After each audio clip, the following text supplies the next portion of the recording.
Today's topic is a very fascinating one, a little bit of a touchy topic, Kundalini denial. So there are a group of people, they're all over the place, who deny the significance and necessity of the Kundalini process in terms of its requirements to attain full self-realization, spiritual awakening, and enlightenment. So together today, we're going to look at why some dismiss the Kundalini Shakti as merely an unnecessary phenomenon on the spiritual path if they recognize that it exists at all. So today I'll be doing a bit of ranting and critiquing a well-known teacher by the name of Mooji, who, by the way, is not the only one who denies the Kundalini, but his work is a good example for me to use to make my points.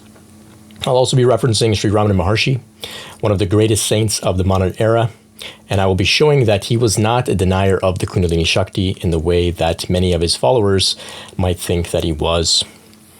I'll also be sharing about why people deny the Kundalini process. It's got to do with the patriarchy and the suppression of the feminine. It's also got to do with people finding a way to bypass doing the actual healing work instead of just simply transcending the body, transcending the mind, transcending the world. I've also got some insight for you about Advaita, Neo-Advaita and Non-Duality, as well as some fun diagrams to share with those watching on YouTube or reading on my blog. Now, if you're listening on the podcast, I'm going to do my best to describe those diagrams for you. And finally, I'll also be sharing a little bit about my own spiritual process and transformation.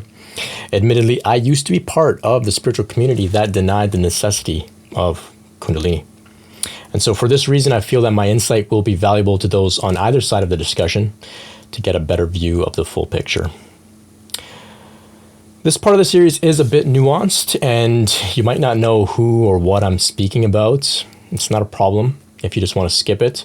It's not completely necessary to understand all of these ins and outs in order to have a successful Kundalini process yourself. I'm a bit of a nerd when it comes to this kind of stuff, and so I like to talk about it. I'm sure there's many people out there who like to explore these ideas as well, so I hope you enjoy, but don't feel as if this information is necessary for you to grasp. It's more of a commentary on the spiritual process, the spiritual path, and the way that it's expressed and explored throughout the world. If you haven't already, remember to check out the other parts of this series for some fundamental principles and practices that will help you to get through your own Kundalini awakening process safely and smoothly. You can also visit brentspirit.com for more free content just like this. So now that that intro is all out of the way, let's dive into this.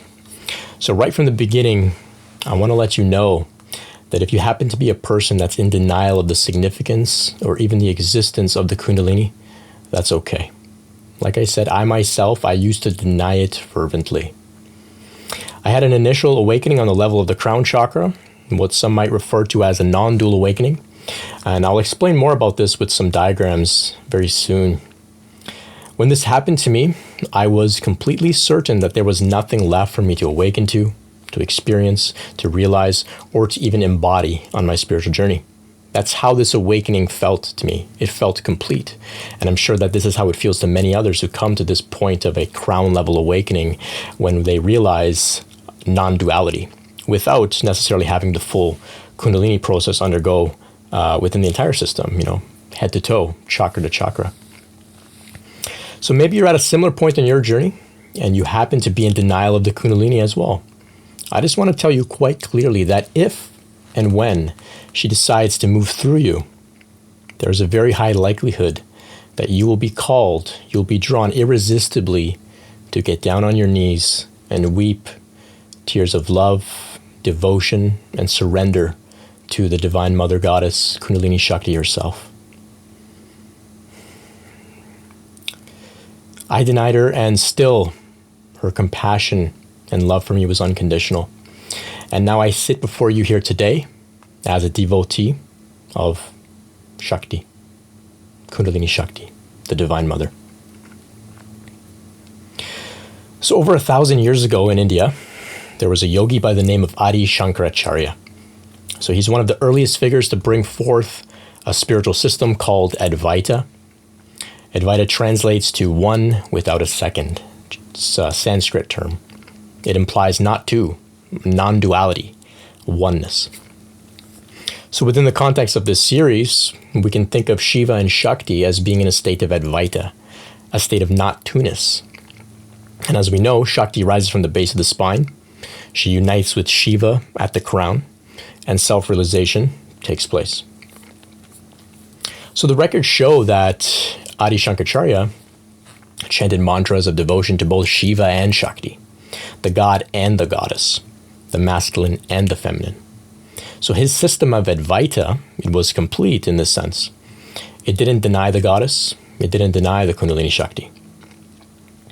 But today, a new offshoot of Advaita has emerged within the past few decades, known as Neo-Advaita. Neo, of course, meaning new. And it's generally synonymous with the spiritual approach and community by the name of non-duality, right? So non-duality, Neo-Advaita, English, Sanskrit. So within the Neo-Advaita or non-duality scene, there are many teachers and aspirants claiming to have attained full self-realization without undergoing the energetic Kundalini process. And so some within this community deny the significance of the Kundalini itself. Though they do that, they do in fact experience some degree of genuine spiritual awakening and transformation, which feels complete to them at the time. You may have heard some of these people speaking about ideas such as, there is only awareness. They may say, there is no ego, there is no me, there is no you. Everything is consciousness. The world is an illusion. Suffering is just identification with the false sense of self or with the ego. And sort of ideas like that. Now, these ideas do have some validity, but they're often misunderstood and used to bypass doing the actual spiritual work of healing and purification, which is, of course, facilitated by awakened Kundalini. So those that share these ideas about how there is only awareness and things like that, they achieve an awakening of the crown chakra, which is a genuine awakening of a genuine spiritual nature, which brings about a great transformation, but it's not the full awakening process. So I'm going to use some diagrams to explain what I mean here. All right, so these diagrams here, they're very basic, they're imperfect, and they only show one type of awakening process, which is the most common kind amongst those on the path of Neo-Advaita or non-duality, and it's the one that's relevant to our discussion here today. So these are stages that I've just made up myself. There are 4 stages, so 4 diagrams. For those listening on the podcast, I'll do my best to give a brief description here. They're very simple. Here in stage 1, in all the stages actually, there's just a diagram of a person sitting in lotus position, and along their center column, there is a symbol representing each of the 7 chakras. And within each chakra, I've gone in and made a little red X here and there, and those red X's represent trauma. They represent wounds that are stored within the chakras. So in stage 1, what we have here is the average person that hasn't yet experienced any significant spiritual awakening. So we can see the chakras contain wounds and traumas, signified by the red X's, like I mentioned.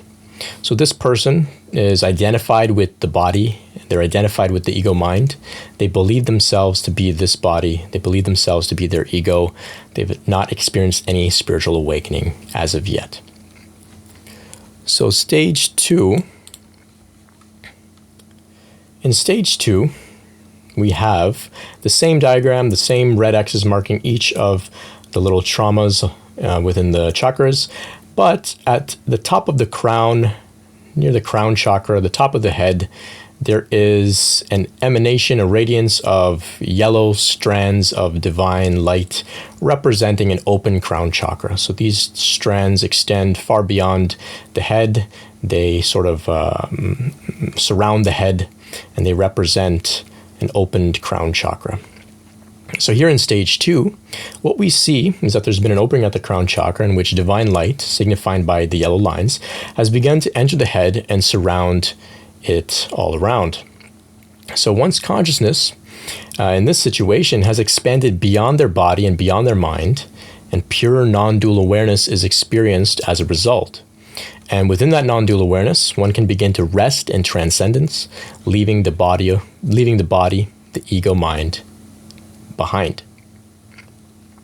Leaving the body and the ego mind behind. So this experience, this awakening, can happen spontaneously, or it can happen as a result of practicing mind-based spiritual processes such as self-inquiry, mindfulness meditation, maybe engaging in psychedelic drug use, or philosophical contemplation. So let's look at stage 2.5 here.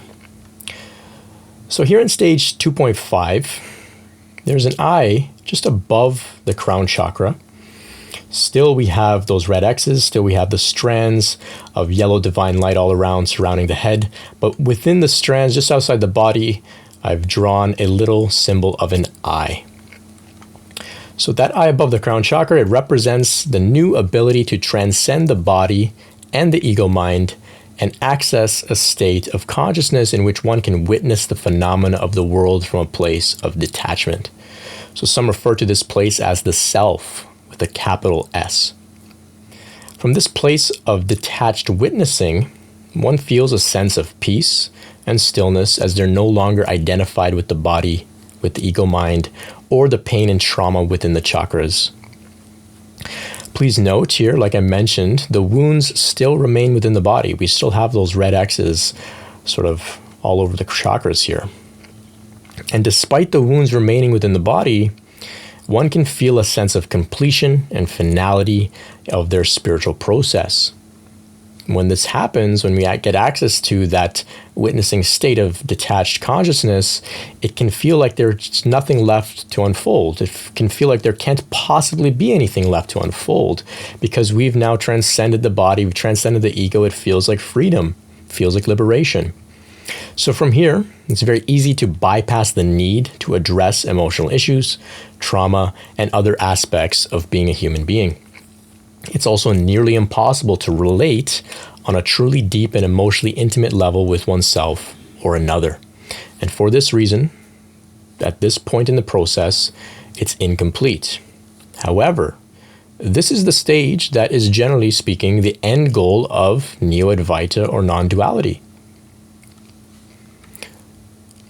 So let's look at stage 3. So here in stage 3, it's, like I mentioned, generally beyond the scope of Neo-Advaita and non-duality. And it involves the rising of the Kundalini Shakti from the base of the spine, signified by the white line going up the spinal column through each of the chakras. So in this diagram here, once again, we have the silhouette of a person sitting in lotus position. We've got all of the 7 chakras along the spinal column. We've got the eye above the crown chakra representing the place of detached witnessing. We've got the yellow strands all around the head representing that non-dual consciousness. And still we have the wounds marking each of the chakras. So if one doesn't get stuck in the previous stage, there's a good likelihood now that Kundalini can rise.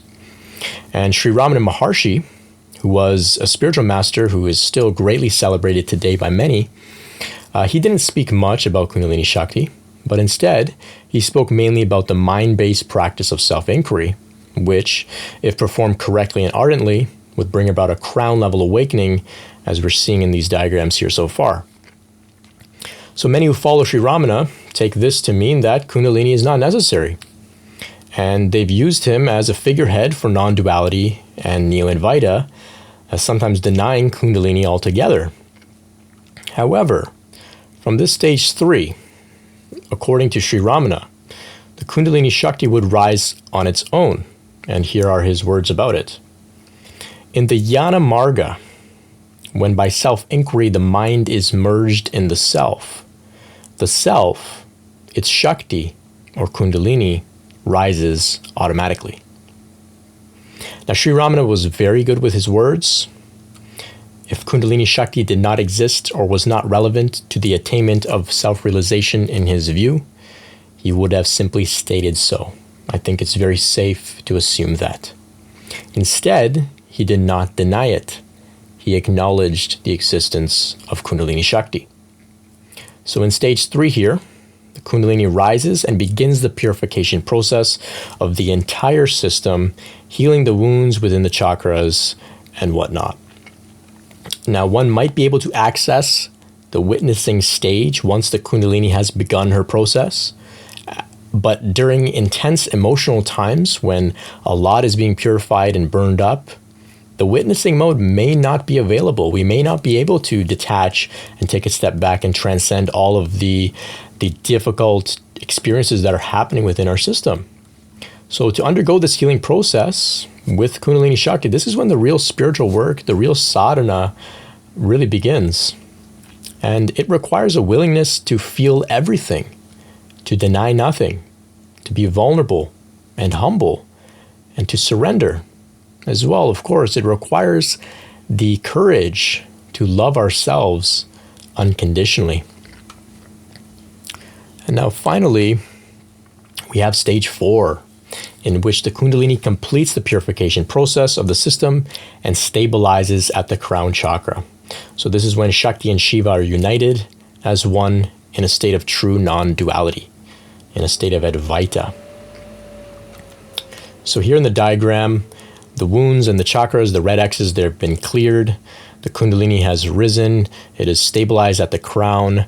And the entire body is now permeated with those yellow strands of divine consciousness. The entire body, not just the head as in the previous stages, but the entire body, all of the chakras, they've got yellow divine light permeating them. The entire body is involved now in the awakening process.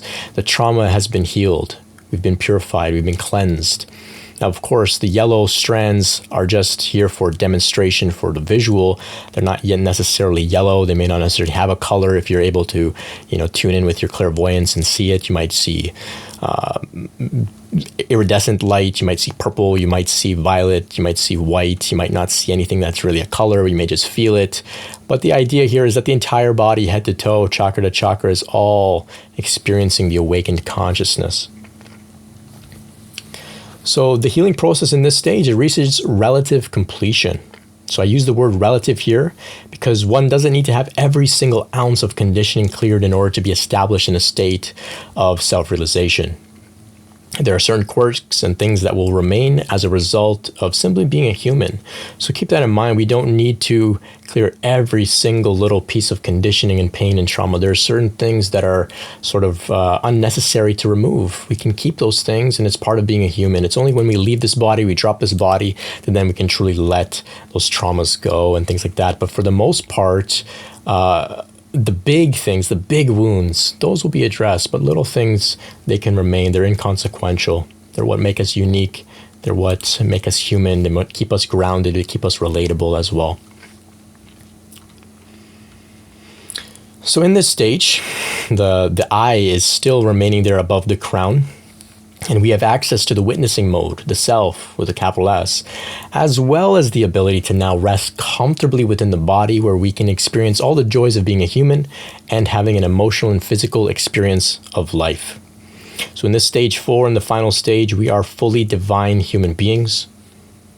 Sometimes bliss is experienced in the body, not necessarily as an emotion, but as a biological function, kind of like being on a drug. So this is not common in the Neo-Advaita or non-dual version of awakening. But this bliss, it's synonymous with the felt experience of love within the body and the heart. By some, it has been called love bliss, and it does not have a mental component to it. It is simply bhakti. It is simply devotion. It is simply something felt within the body, not necessarily something to be experienced or intellectualized in the mind. And yet at the same time, there is something for the mind here, and that is great jnana, which is knowledge of self. So there's a balance now between jnana and bhakti, between knowledge and devotion. And so from here in stage 4, everything is embraced. All emotions, the ego, the body, the uncomfortable parts of life. Nothing is transcended or avoided as in the earlier stages. All is welcomed unconditionally in a true state of oneness. So this process that I just outlined with those diagrams is more or less how things unfolded for me. So I practiced self-inquiry. I experienced a big awakening of my crown chakra. And I found that I was able to transcend my body, transcend my ego, transcend the world. And I felt complete. I felt free. I felt liberated. But at the same time, though I wouldn't admit it back then, much was lacking. I was disconnected from the world. I was disconnected from other people in my world. And I couldn't relate with anybody on a deep level.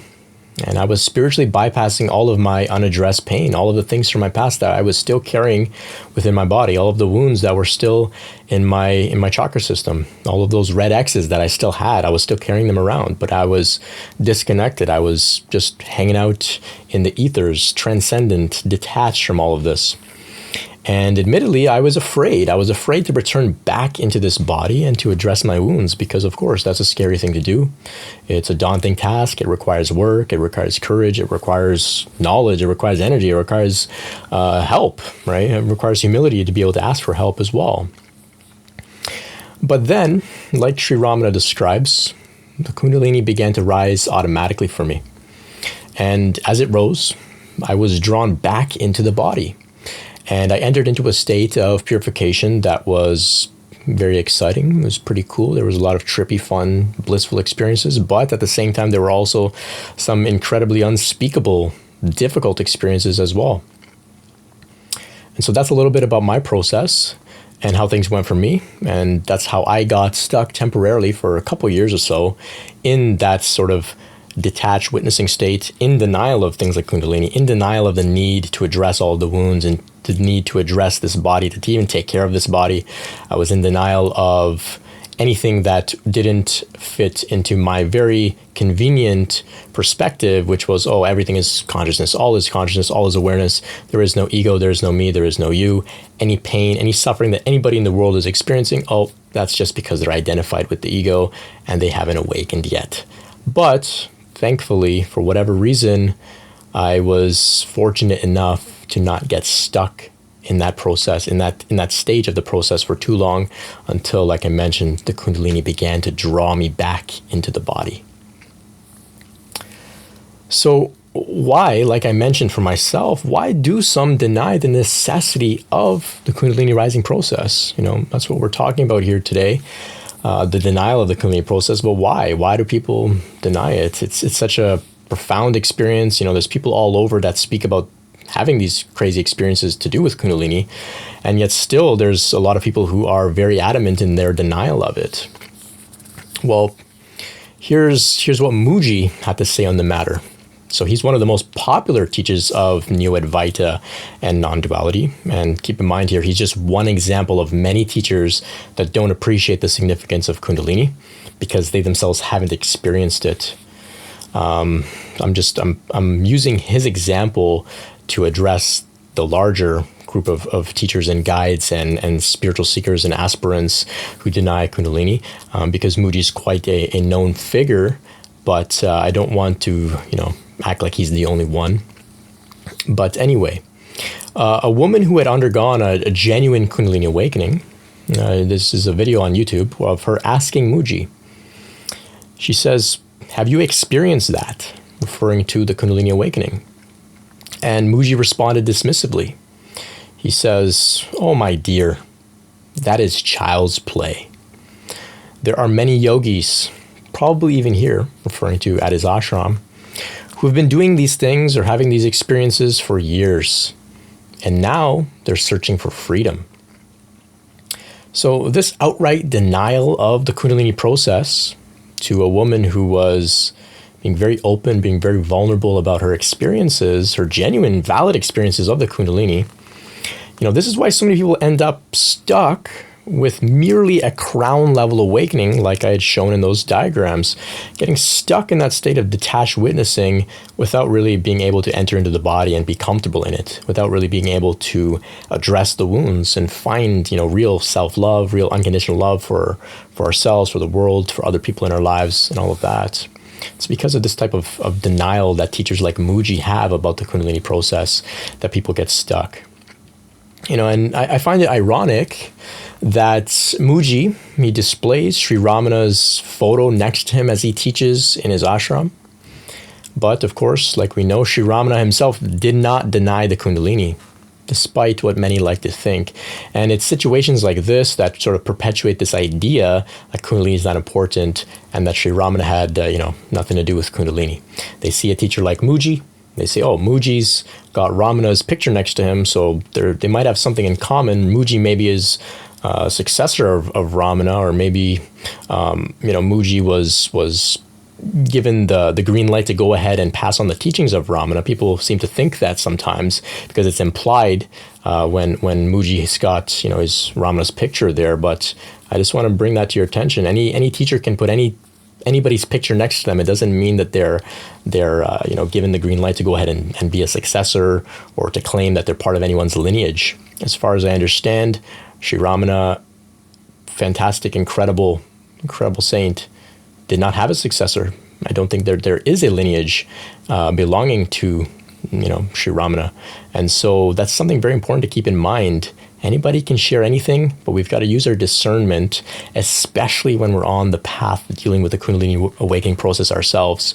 You've got to be able to sharpen our sword of discernment that is able to question any authority, any guide, any teacher, any guru, any book, any author, anyone at all. If they're offering guidance on the spiritual journey and you know that you're in the midst of a Kundalini process, you need to ask, does the person I'm seeking wisdom from have the experience of Kundalini, yes or no? And it's pretty easy to find out. We can look in their work. We can see, do they openly deny it in the way that Mooji has? Or are they very open about it? Some speak about it. They don't use the word Kundalini, but they will describe an energetic process that takes place within the body. We can look at these things and develop our discernment to find the teachers that have actually undergone this process and to leave behind those that haven't. It's not necessarily to go out like I am today and put out content critiquing and pointing fingers at people who are maybe putting out content and teachings that are incomplete. It's not necessary to go out and do that. We can just ignore that and get on with our own work. Personally, like I mentioned, I'm a bit of a nerd. I love this kind of stuff. And I notice that a lot of people get stuck as a result of following teachers who are sharing incomplete teachings because they themselves, their process is incomplete. And like I mentioned, I fell victim to that. I got stuck myself. Thankfully, Kundalini, she blessed me. She guided me out of those cul-de-sacs, I like to call them, of those dead ends, and I was able to continue my process along. So, like I have been saying, there's many reasons that people deny the Kundalini, but I've got a list here. I just want to outline a few and elaborate a little bit more here. I know I'm rambling a little bit. Please, I hope you're still following along. So firstly, the reason that many deny the Kundalini process is that it's not hard to attain a crown level awakening and enter into a witnessing state and transcend the body, transcend the mind and the world. Of course, to transcend all the pain and the suffering of the body, the mind, and the world as well. So one can easily be guided to this kind of crown level non-dual awakening in a short amount of time with certain practices and approaches. It's not unheard of to be guided by a teacher or a book to a state where you realize that non-dual reality, that to have the crown open up.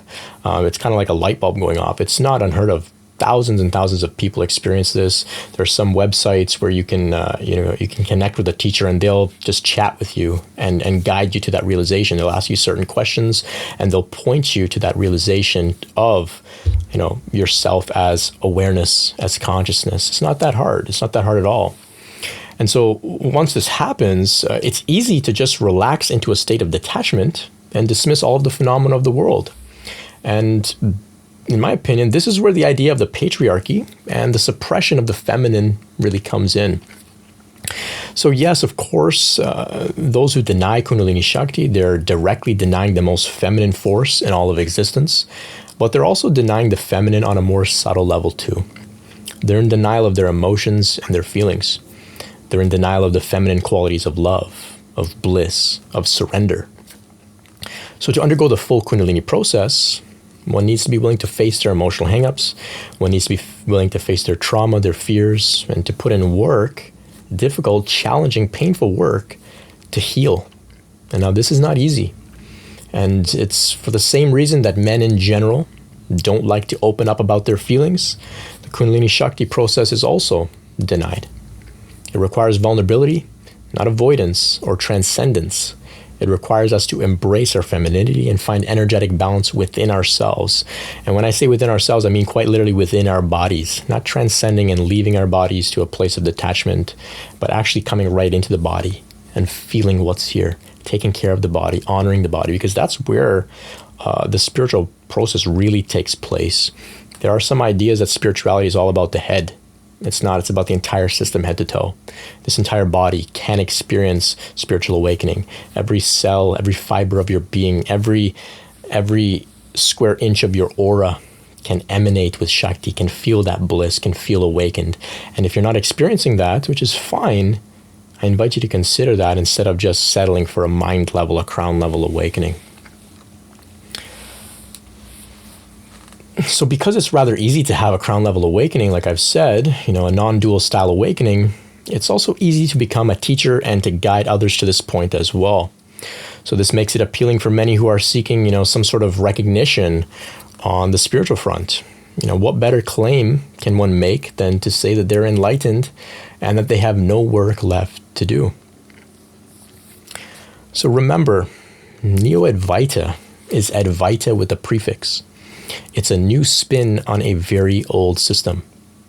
So why update something that has worked in the past? In my opinion, Neo-Advaita has arisen to justify spiritually bypassing doing the actual healing work.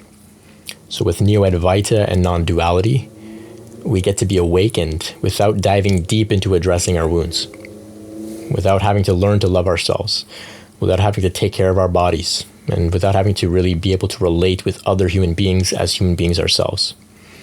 So like I said, I understand. I fell victim to denial of the Kundalini process too.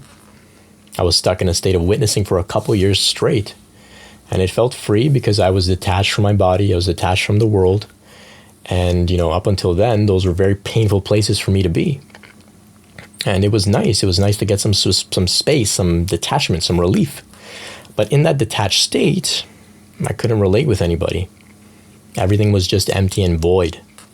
It wasn't a comfortable place. It wasn't a comfortable place to be in the long run.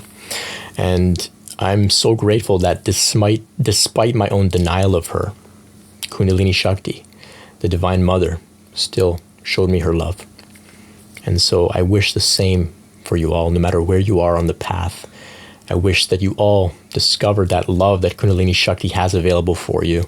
Open yourself up to it, surrender to it, entertain the possibility that you can experience divinity while remaining fully human within this body.